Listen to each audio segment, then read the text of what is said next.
क्या आपकी जिम्मेदारी नहीं थी कि इतने अहम मुद्दे को उठाया जाए ताकि ये जो मौतें हुई है इससे पहले कहीं ना कहीं व्यवस्था की जाती?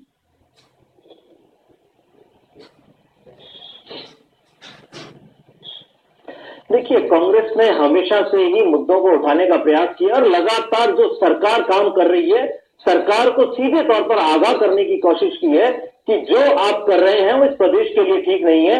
मैं आपको ये जानकारी देना चाहता हूं कि स्वाइन फ्लू इस प्रदेश में नया नहीं है। ये एक बार नहीं आया है कि भारतीय जनता पार्टी की सरकार के समय में स्वाइन फ्लू एकदम से कहीं आ गया हो हवा में। पिछले 4 साल से 5 साल से स्वाइन फ्लू इस प्रदेश में है। 2011, 2012 दोनों वक्त में जब कांग्रेस की सरकार थी तब भी स्वाइन फ्लू आया था, लेकिन 2013 में इसने बहुत तेजी से अपने पैर पसारे प्रदेश में। उस वक्त कांग्रेस की सरकार ने जिस मुस्तैदी के साथ मॉनिटरिंग की और घर घर टेमी फ्लू की दवा पहुंचाई, आपको बताना चाहता हूं कि उस वक्त में जो एक कहते लैब टेस्टिंग होती थी, जांच होती थी, वो इस जयपुर शहर में नहीं हुआ करती थी। यानी सैंपल दिल्ली भेजते थे, उसके बाद पता लगता था कि स्वाइन फ्लू हुआ है मरीज को।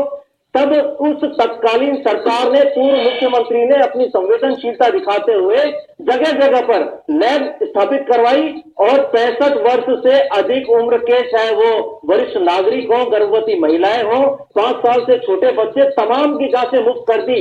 आज सरकार 27 मौतों के बाद जाग रही है। सबसे बड़ा प्रश्न ये है, लेकिन सरकार के सवाल तो उठ रहे हैं लोकेश जी, क्या कांग्रेस की भूमिका इसमें नहीं थी?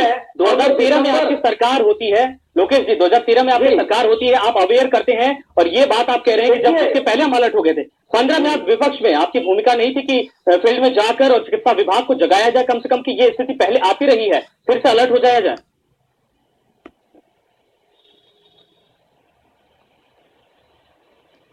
देखिए, कितनी बड़ी अजीब सी बात है कि 27 मौतों के इंतजार के बाद प्रदेश के मुख्यमंत्री और चिकित्सा मंत्री ये कहते हैं कि आज हम रिव्यू कर रहे हैं। आपको तमाम बातों की जानकारी थी। जिस तरीके से समाचार पत्रों का, टीवी चैनलों का उपयोग लिया जाना चाहिए था और इस प्रदेश की जनता को अवेयर किया जाना चाहिए था, उसके अंदर आपने अपनी जो महत्वपूर्ण भूमिका थी वो नहीं निभाई। और आज आप ये कह रहे हैं कि समुचित व्यवस्थाएं हैं, हमारे पास ये सारे संसाधन है। अगर संसाधन है तो आप ये 27 मौतों को रोक सकते थे, लेकिन तब आपने कुछ नहीं किया।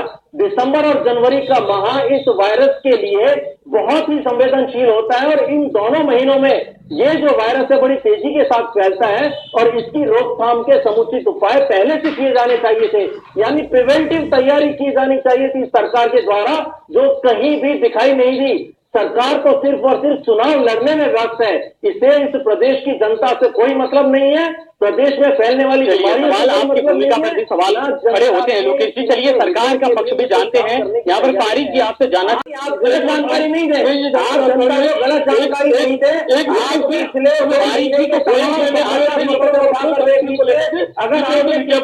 एक अखबार में विज्ञापन दिया हो तो आप बताएं।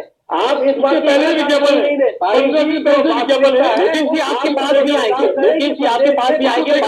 जवाब बोलना संसाधन है इनके पास में, संसाधन है, ऐसा बातों करने किसी प्रकार के उपाय किए जा रहे हैं। लोगों की मौतें हो रही है, ये सुराज की बात कर रहे हैं, आज समीक्षा कर रहे हैं। आज से इस बात को माने, आपको क्या कहना चाहते नहीं है, आपको अपनी पार्टी के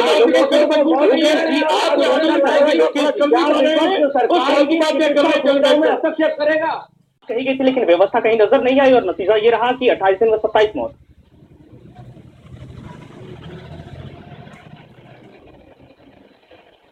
देखिए, सरकार पूरी तरह से फेल हो चुकी है। सरकार ने किसी भी मुद्दे पर ये एक चिकित्सा की सुविधा मुहैया कराने का इस प्रदेश के नागरिक का जो हक बनता है, यानी मूलभूत आवश्यकता की तरफ अगर ये सरकार ध्यान नहीं दे रही है और सरकार की लापरवाही से ये मौतें हो रही हैं। आज निर्देश दिए गए हैं चिकित्सा विभाग को कि पूरे मुस्तैद हो जाइए, तो 27 मौतों की जिम्मेदार कौन है? ये बात करते हैं विपक्ष की भूमिका की। क्या विपक्ष इसके लिए भी सड़कों पे आंदोलन करेगा? क्या विपक्ष इसके लिए भी धरने देगा, प्रदर्शन करेगा? ये सरकार की जिम्मेदारी है कि प्रदेश के नागरिक को चिकित्सा सुविधाएं मुहैया करवाए और पूरी मुस्तैदी के साथ करवाए। लेकिन आज बड़े दुर्भाग्य की बात है कि प्रदेश की मुख्यमंत्री और चिकित्सा मंत्री ये कह रहे हैं कि अब हम ध्यान रखेंगे, अब हम इस तरफ मुस्तैदी के साथ मॉनिटरिंग करेंगे। लेकिन मेरा कहना यह है कि लगातार इस तरीके की बातों के लिए, यानी जहां पर ये आशंका होती है वहां प्रिवेंटिव जानकारी इस चीज की होती है और उनके लिए पहले से तैयारी की जाती है। ये लोग आग लगने पर कुआं खोदते हैं, ये इनकी आदत रही है हमेशा से। चलिए विपक्ष क्या कर रहा है इसको ठीक करने का प्रयास करेंगे। सरकार आग लगने पर कुआं खोदती है, लेकिन विपक्ष अभी भी जागरूक नहीं हो रहा है। विपक्ष की भूमिका समझ में आनी चाहिए फील्ड में, अब तक नहीं समझ में आ रही, सिर्फ आरोप लगाए जाते हैं, सरकार काम नहीं करती। संजय जी, मैं यही कहना चाह रहा हूं कि ऐसे समय में जब प्रदेश में व्यक्ति चिकित्सा सुविधाओं के अभाव में मृत्यु पा रहा है, उसकी जान जा रही है, क्या हम सड़कों पर आंदोलन करेंगे? हमारा काम सिर्फ और सिर्फ सरकार को चेताने का है। हम, आप और मीडिया लगातार सरकार को चेता रही है, यानी दिसंबर से इस बात की जानकारी मिलती आई है सरकार को कि प्रदेश में स्वाइन फ्लू एक्टिव हो चुका है। उसके बावजूद अगर सरकार कोई कदम नहीं उठा रही है तो विपक्ष क्या इस मामले को लेकर भी झगड़ा करेगी? बिल्कुल लोकेश जी, यही सवाल है कि अगर कुछ महीनों पहले से विपक्ष को भी ये जानकारी मिल रही थी तो मीडिया की आवाज उठाने के बाद विपक्ष उस पर तो क्यों मिला रहा है? पहले क्यों नहीं आवाज उठाया ताकि इन मौतों को रोका जा सकता था?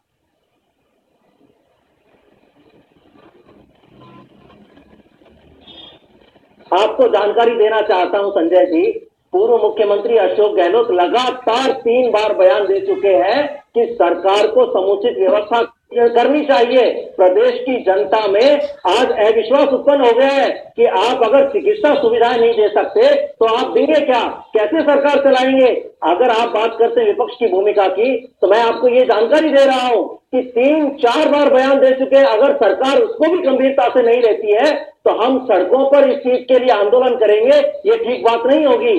सरकार को एक व्यक्ति की जो चिकित्सा है वो उपलब्ध करवानी चाहिए और उसको करवानी पड़ेगी, अन्यथा प्रदेश की जनता आज से ही ये सोचने लग जाएगी कि सरकार को इस प्रदेश की जनता का कोई ख्याल नहीं है, न उसके स्वास्थ्य की चिंता है, न उसके जीवन की चिंता है। इन्हें कोई मतलब नहीं है 27 मौतें हो या 270 मौतें हो, इन्हें कोई फर्क नहीं पड़ता।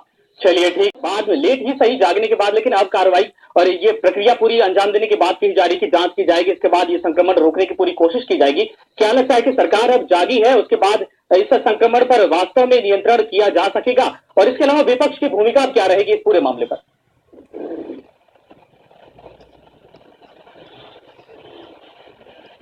देखिए, सरकार जागी है तो ये कहना चाहता हूं कि सरकार को सिर्फ और सिर्फ अपनी जिम्मेदारी से मुक्त होने के लिए इतना सा नहीं कह देना चाहिए कि हमारी टीमें हमने तैयार कर दी है, टेमीफ्लू के हमने किट्स भेज दिए हैं और हम अवेयरनेस कैंपेन चला रहे हैं। सरकार को पूरा एक कह सकते हैं कि पूरा तरीका अपनाना पड़ेगा जिससे कि घर घर में जाकर उसकी एक जो पॉजिटिविटी है उसकी पूरी जांच की जाए, एक सर्वे करवाया जाए कि कौन कौन लोग संक्रमित हैं और उनके आसपास रहने वाले लोगों की भी जांच की जाए। तो जब ये सारी चीजें होंगी तब मुझे लगता है कि कहीं ना कहीं प्रदेश में हम इस स्वाइन फ्लू के ऊपर नियंत्रण पा सकेंगे। लेकिन अपनी जिम्मेदारी से मुक्त होने के लिए इतना सा कह देना काफी नहीं होगा। और जहां तक विपक्ष की भूमिका की बात है, विपक्ष लगातार प्रयास करेगा, जो लोग संक्रमित हैं वहां तक पहुंचेगा और उनको जो उचित चिकित्सा सुविधाएं मिलनी चाहिए उन्हें दिलवाने का सरकारी स्तर पर जो जो चीजें मिलनी चाहिए उसके लिए लगातार प्रयास करेगा। चाहे वो गांव हो, ढाणी हो, शहर हो, जहां जहां भी ये चीजें पॉजिटिव पाई जाएंगी उनके प्रति पूरे तरीके से जागरूकता अपनाते हुए इस शहर के और गांवों के लोगों में एक ये कैंपेन चलाएगा कि ये जो वायरस है इस वायरस से कैसे बचा जा सकता है। लेकिन चूंकि सरकार की इसमें भूमिका ज्यादा रहती है, सरकार अच्छी तरीके से इस चीज को मॉनिटर कर सकती है। मुख्यमंत्री स्वयं उपस्थित हो और लगातार आने वाले 1 हफ्ते 1.5 हफ्ते तक सिर्फ और सिर्फ स्वाइन फ्लू को लेकर वो समीक्षा करें, बार बार चिकित्सकों से मिले, बातचीत करें, तब जाके कहीं ना कहीं इसके ऊपर हम थोड़ा बहुत नियंत्रण कर पाएंगे। 113 जो पॉजिटिव सैंपल पाए गए हैं, अभी तक ये पक्का नहीं है कि उन 113 पॉजिटिव सैंपल्स में से कितनी और मौतें आगे हो जाएंगी। बिल्कुल ठीक है।